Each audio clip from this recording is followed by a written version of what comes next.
আসসালামু আলাইকুম। AFC under-20 women's qualifying রাউন্ডের বাংলাদেশ এবং দক্ষিণ কোরিয়ার মধ্যে ম্যাচটি কিছুক্ষণ আগে অনুষ্ঠিত হয়ে গেল। গ্রুপের শেষ ম্যাচে বাংলাদেশ 6-1 গোলে দক্ষিণ কোরিয়ার সাথে পরাজিত হয়।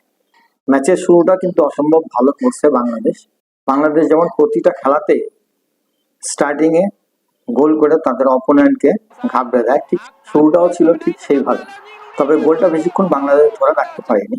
সাউথ কোরিয়া গোল পরিশোধ করে খেলা সমতা নিয়ে আসে, কিন্তু বাংলাদেশ প্রথমার্ধে এক গোলে খেলা শেষ করলেও দ্বিতীয়ার্ধে এসে বাংলাদেশ খেলার সেই টেম্পোটা ধরে রাখতে পারেনি। এটার প্রথম এবং প্রধান কারণ হচ্ছে বাংলাদেশের মেয়েরা তাদের বাংলা কথায় বললে দম ফেল করছে। যদি একটু ভালোভাবে বলি তাহলে বাংলাদেশের মেয়েদের স্ট্রেংথ এবং এনার্জি দুইটাই ডাউন হয়ে গেছে, এবং এটার কারণেই আমরা সেকেন্ড হাফে ম্যাচটা আমাদের হাত থেকে বের হয়ে গেছে। তো যাই হোক, এটা কোনো বিষয় না। বাংলাদেশের মেয়েরা এই ধরনের ফার্স্ট টেম্পোতে 90 মিনিট খেলার এর আগে কোনো অভিজ্ঞতা ছিল না।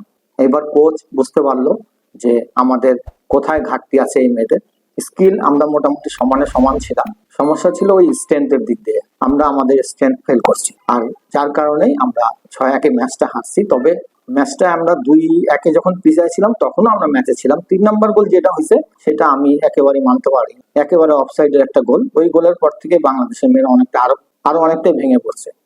এখন বলতে পারেন যে আমাদের এই বাংলাদেশ টিমের মধ্যে কার পারফরমেন্স ভালো ছিল? না, মোটামুটি সবাই তাদের চেষ্টা মতো খেলছে, কোনো একজনকে মেনশন করাটা ঠিক না। তারপরে আমি বলতে চাই যে আমাদের রাইট উইং পজিশনে যে মেয়েটা খেলছে শিখা, চমৎকার ফুটবল খেলছে।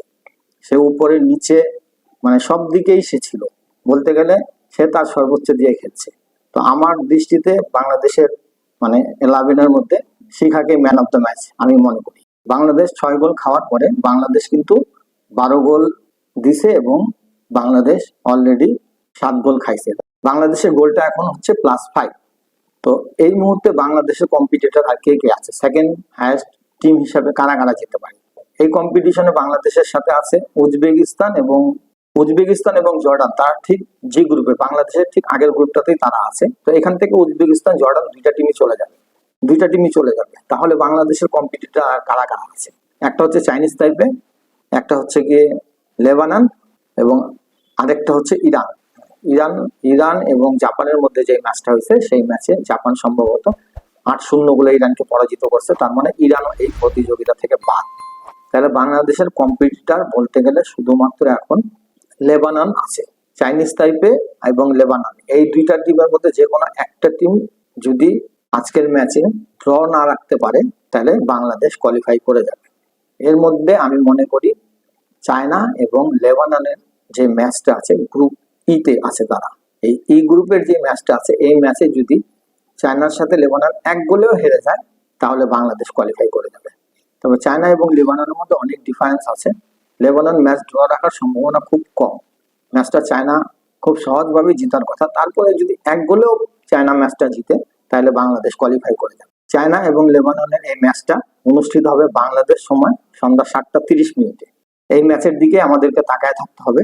তো ইনশাল্লাহ লেবানন এবং চায়নার ম্যাচের পরে আবার আপনাদের সামনে হাজির হব। এখনকার মতো আপনাদের কাছ থেকে বিদায় নিচ্ছি। আসসালামু আলাইকুম ওয়া রাহমাতুল্লাহ।